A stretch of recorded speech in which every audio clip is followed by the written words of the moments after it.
श्री स्वामी समर्थ सर्वांना. कसे आहात तुम्ही सर्वजण? स्वस्त असाल, मस्त असाल, स्वामींच्या सेवेमध्ये रममाण असाल अशी मी स्वामीचरणी प्रार्थना करते. आणि स्वामींच्या नावाने आजच्या व्हिडिओला मी सुरुवात करते. तर आजचा व्हिडिओ याच्यासाठी बनवलेला आहे की कुलदेवीची नित्यसेवा आपल्याला कशी करायची आहे आणि कुलदेवीची सेवा न केल्यामुळे काय परिणाम होतात आणि कुलदेवीची सेवा करणे गरजेचे का आहे, ही सर्व माहिती तुम्हाला या व्हिडिओमध्ये मी सांगणार आहे. तर माझ्या चॅनलवरती तुम्ही पहिल्यांदा असाल तर चॅनलला सबस्क्राईब करायला विसरू नका. कारण सबस्क्राईब केलात तुम्ही तर नवनवीन व्हिडिओ तुमच्यापर्यंत पोहोचतील आणि ज्या काही नवीन सेवा आहेत म्हणा, तोडगे आहेत म्हणा, उपाय आहे म्हणा, जे काही आहे ते तुमच्यापर्यंत पोहोचेल. त्यासाठी चॅनलला तुम्ही सबस्क्राईब करा. आणि सर्वप्रथम माझ्या चॅनलमध्ये तुमचं स्वागत आहे. तर आजच्या व्हिडिओला आपण सुरुवात करूया. तर कुलदेवीची सेवा नेमकी कशी करायची आणि 99% लोकांना आपली कुलदेवीच कुठली आहे, कुलदेवी आपली कोणती आहे हे 99% लोकांना माहिती नसतं. तर कोणीतरी तुम्हाला सांगतं की तुमची कुलदेवी ही आहे म्हणून आपण ते सांगतात म्हणून आपण त्या देवीची आपण पूजा करतो. पण तसं नसतं. जे बघा गावाकडे कुळ सांगणारे असतात, कुळांची माहिती देणारे भट येत असतात. वर्षातून एक वेळा ते आपल्या घरी येतच असतात. आणि काही कारणास्तव आपण काय करतो, आपलं जे राहतं गाव आहे, मेन जे आपलं घर आहे, गाव आहे, ते सोडून आपण कुठल्या तरी निमित्तानं आपण शहरामध्ये शिफ्ट होतो, स्थायी आपण तिथलेच बनतो. त्यामुळं आपल्याला गावाकडचे देव म्हणजे भाऊकी जी असते आपले शेजारी पाजारी असतात, जे आपले भाऊबंद असतात, त्यांच्याशी आपला संपर्क राहत नाही. आणि आपण म्हणजे आपले ग्रामदेवता कोणते, आपले कुलदेव कोणते, आपले म्हणजे पितृ वगैरे सगळं जे काही छोट्या छोट्या गोष्टी असतात ते आपल्यापासून वंचित असतात, आपल्याला माहिती नसतात. तर तुम्ही तसं करायचं नाही आहे. कुठल्या ना कुठल्या कारणाने आपण आपल्या गावी जायचं आहे. आपल्या भाऊकीकडून, आपले जे कोणी भाऊबंद आहेत त्यांच्याकडून आपण माहिती घ्यायचं आहे. आणि आपली कुलदेवी कोणती आहे, आपले कुलदैवत कोणतं आहे, आपले ग्रामदेवता कुठले आहेत, ह्या सगळ्या गोष्टी आपल्याला माहिती असणं गरजेचं आहे. कारण आपण हजारो देवदेव करतो, पण आपल्याला आपली मेन कुलदेवीचंच कुळ आपल्याला माहिती नसतं, आपलंच कुळ आपल्याला माहिती नसतं आणि विनाकारण आपण देवदेव करत बसतो. जसं की आपल्याला आईला पूजायचं असतं पण आईला सोडून आपण मावशीला पूजतो, असा प्रकार हा होतो.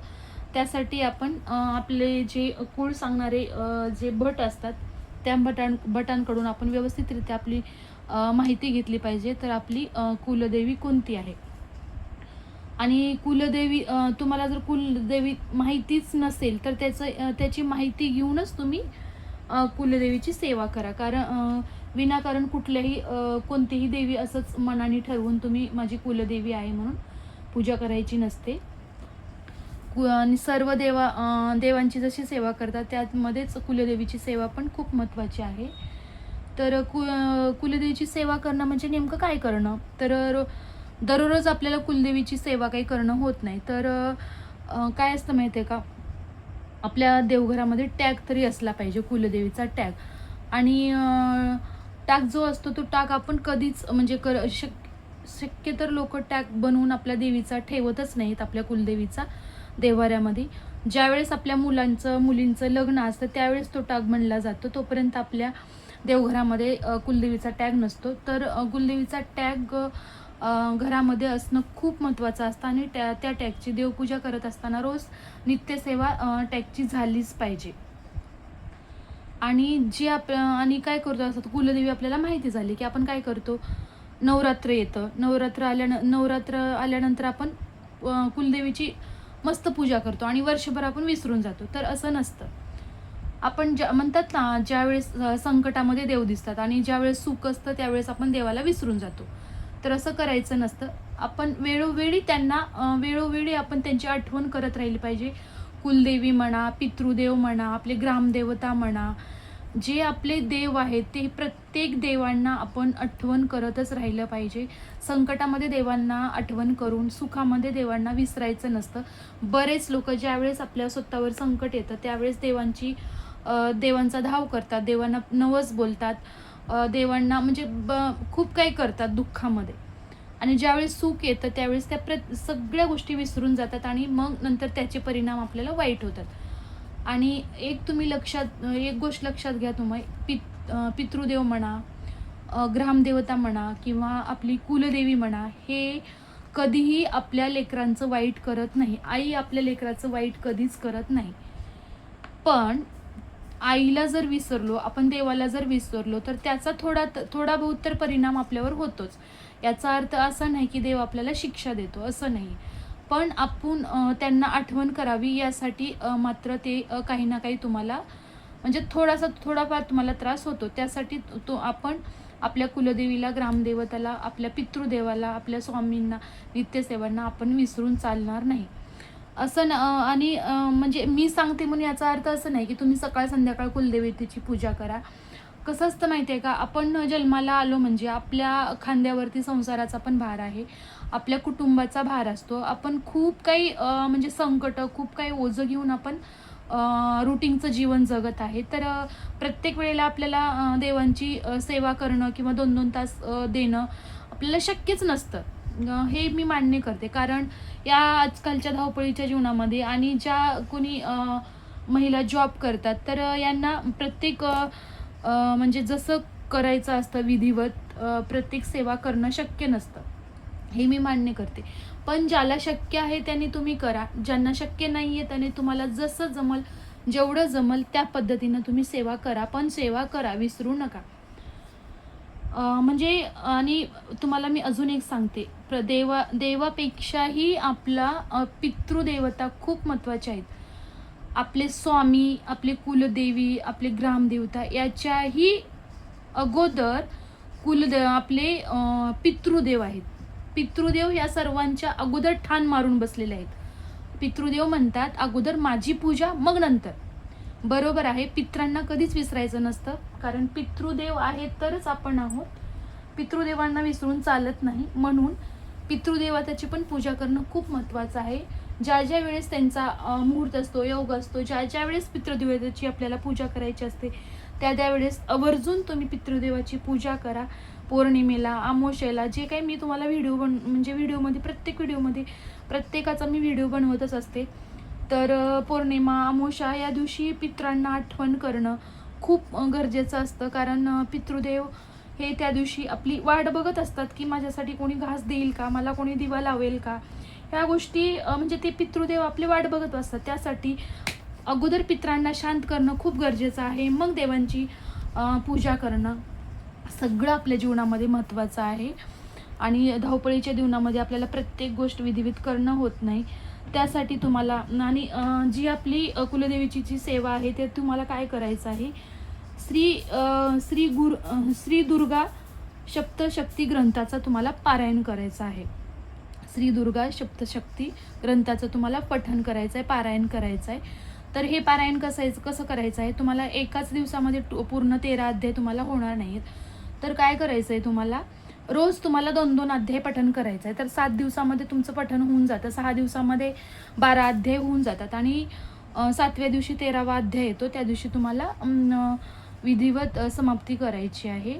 तर रोज तुम्हाला 2-2-2 असे करून 6 दिवस तुम्हाला श्री दुर्गा सप्तशक्तीच ग्रंथाचं तुम्हाला पठण करायचं आहे. आणि 7व्या दिवशी 13वा अध्याय वाचायचा आहे. 13वा अध्याय वाचल्यानंतर तुम्हाला क्षमाकष्टम स्तोत्राचं पण पठण तुम्हाला करायचं आहे. आणि हे पण तुम्हाला म्हणजे हे जर अध्याय तुम्हाला 7 दिवसाचं जर पारायण वगैरे होत नसेल तर तुम्ही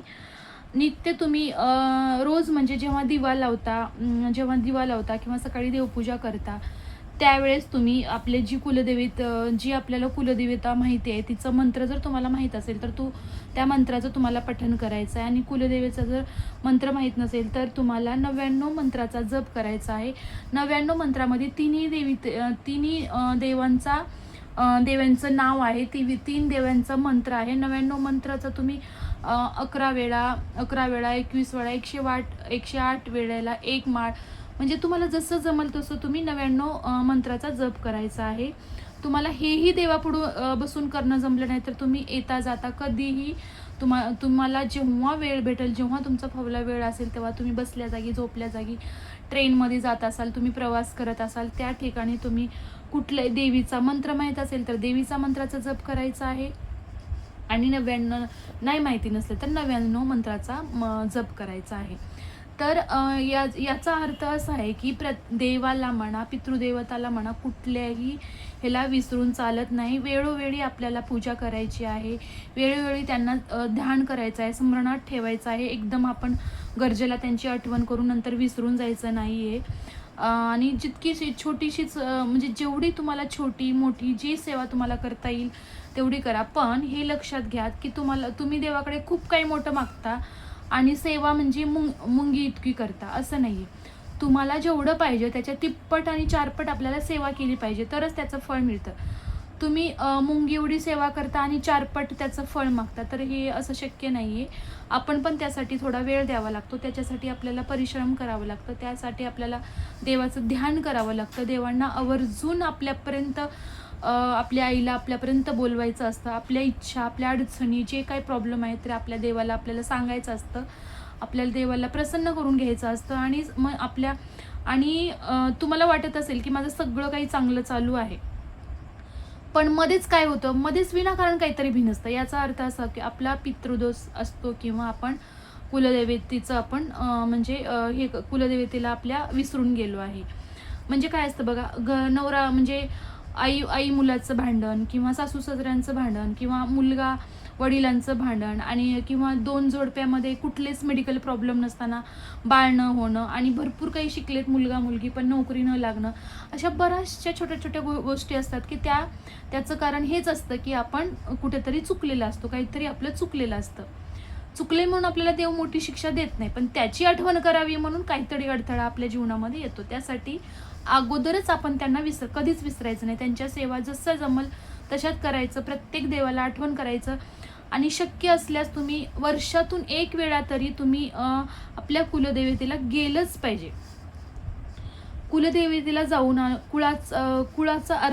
कुळारंभ तुम्हाला करायचा आहे. कुळारंभ म्हणजे जी आपली विधिवत पूजा असते ती आपल्याला वर्षातून 1 वेळा तरी आपल्या कुलदेवतेचं दर्शन घ्यायला आपल्याला जायचंच आहे. वर्षातून एकदा तरी तुम्हाला कुलदेवतेचं दर्शन घ्यायचंच आहे. कारण आपण वर्षभर जरी नाही केलं पण 1 वेळा तरी आपण आपल्या कुलदेवतेचं चांगल्या प्रकारे जाऊन त्यांचं दर्शन घेऊन, त्यांना स्मरणात ठेवून, त्यांची ओटी भरून जे काही म्हणजे जेवढं जमल तेवढं केलं तरी असं म्हणजे आपल्या आईला असं वाटतं की आपल्या लेकरांना आपली आठवण आहे गडे, आपल्या लेकरांनी आपल्याला विसरलं नाही.